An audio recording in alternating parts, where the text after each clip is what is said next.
या बातमीपत्राचे प्रायोजक आहे श्री निखिल पोटाबत्ती यांच्या व्यवस्थापनाखाली सुरू असलेला कोंडल फंक्शन हॉलच, श्री राजय्या प्रभाकर गज्जम यांचं प्रभाकर स्टील, डॉक्टर श्वेता होले पाटील यांचे Vaishnavi skin care and laser clinic, doctor Suryaprakash Rajesh Kothe यांचं Kothe's gastro liver care and GI endoscopy centre, doctor BP Ubale यांचे आयुष हॉस्पिटल। मुख्यमंत्री देवाभाऊ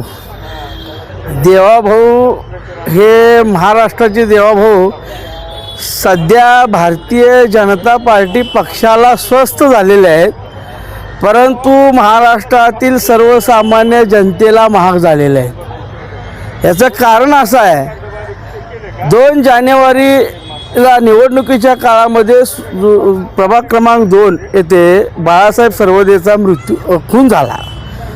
खून कोणी केला? ह्यांच्यात जे आता नगरसेवक जे आलेले आहे, उमेदवार आहेत, जे आता नगरसेवक म्हणून जेलमध्ये आहेत, यांनी केला, म्हणजे यांच्या पक्षाच्या लोकांनी केला। ठीक आहे, तुम्ही निवडणुकीच्या काळात त्यावेळी व्यस्त असाल, मधल्या काळात सुधाकांनी तुम्ही येऊन गेलात, त्यावेळी निवडणुका होत्या।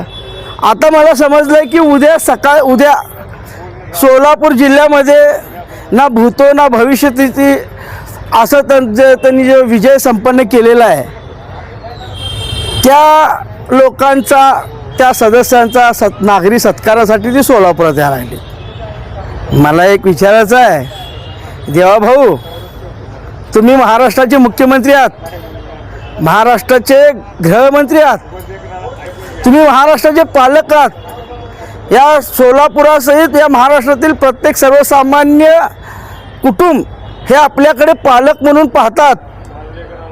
अहो, ज्या कुटुंबाचा खून झाला, त्याच्या घरामधील त्याची 2 चिमुकली बाळं, त्याची पत्नी, त्याचा भाऊ, त्याची आई न्यायाच्या प्रतीक्षेमध्ये शासनाकडं तुमच्याकडं डोळे लावून बघत आहेत।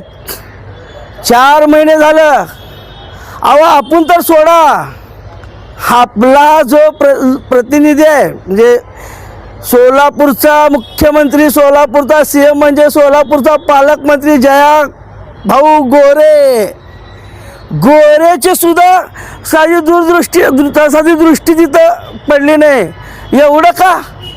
कारण तुमच्या पक्षाचा नगरसेवक तुमच्या भारतीय जनता पार्टीच्या माणसाकडून खून झाला, तुमच्या उमेदवाराकडून खून झाला, जो आज सध्या नगरसेवक म्हणून जेलमधून निवडून येतो, तो जेलमध्ये आहे। म्हणजे आपलं ते बाळण दुसऱ्याचं ते कार्ट, ही कुठली तुमची दुटप्पी भूमिका? मला देवाभाऊंना एकच सांगायचं आहे की आपण